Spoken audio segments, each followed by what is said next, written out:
I'm pitting two titans against each other this week with Man of Steel versus Shaquille O'Neal's masterpiece, Steel.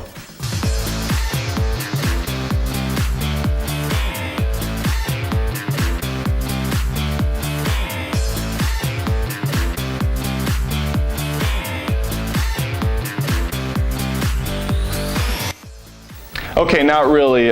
Steel is a terrible, atrocious film. Instead, we're doing Man of Steel versus Batman Begins. That's a fair fight. Costner and Diane Lane gave great performances in Man of Steel, but it's hard to go up against the likes of Morgan Freeman, Gary Oldman, and Michael Caine in the Batman series. As for the ladies, I'm gonna have to go with Amy Adams. She's just a better actress. She doesn't have a lot of screen time, but she's much better than Katie Holmes. No offense to Miss Holmes, you'll always have a place in my heart. I'll always love you. And I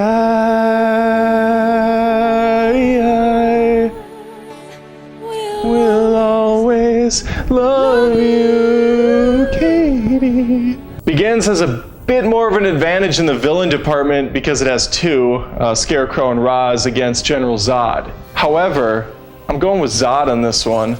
I thought he was a better villain, personally. I thought Scarecrow was kind of hammy in Batman Begins, and I just like General Zod's backstory. I'm also going to give Superman the nod over Batman, because I just never liked Christian Bale as Batman. I know there's plenty of people that agree and plenty of people that disagree, but his voice is so crappy.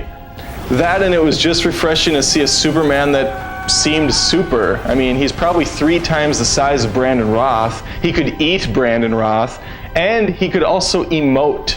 And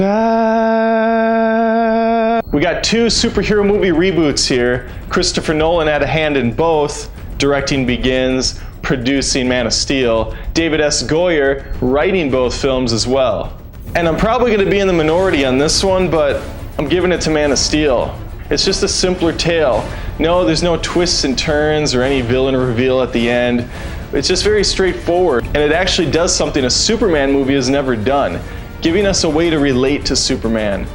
And that's told through flashbacks, which might put some off, but I found them refreshing. Batman Begins, of course, has a great story as well. Bruce Wayne getting raised up with the League of Shadows, only to have to fight his master at the end. He comes into his own as both Batman and Bruce Wayne, but I just like the simpler, straight-focused story of Superman.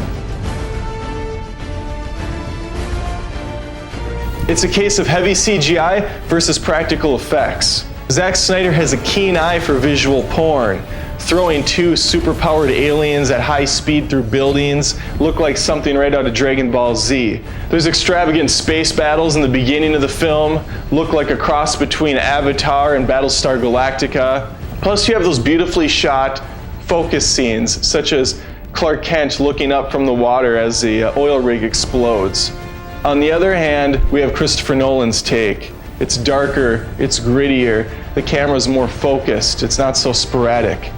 Unless there's action. Then he gets you into shaky cam, lets you feel what's going on in the battle sequences. It works for some, and it's a turnoff for others. Personally, in Batman Begins, I thought the shaky cam was a bit much. Music's going to Batman. It almost has to, doesn't it? You can let me know in the comments, but I don't really see how you can make an argument here. Superman had some solid music. It was noticeable during the more touching scenes of the film. But when the action ramped up and it got large scale, the music just could not compete on that level. It got drowned out by the spectacle going on around it. I've presented to you a bit of a quandary. 2 amazing films, bare knuckle head to head. Now you might ask, why can't these films both just be good on their own? Well, they are. But since I threw this out here, it's your job to determine which is the best, because I deemed it so. More than just reviews, this is movie feuds, is what the old guy used to say before I threw him in the ocean and the shark killed him. We'll always love you, Katie Holmes.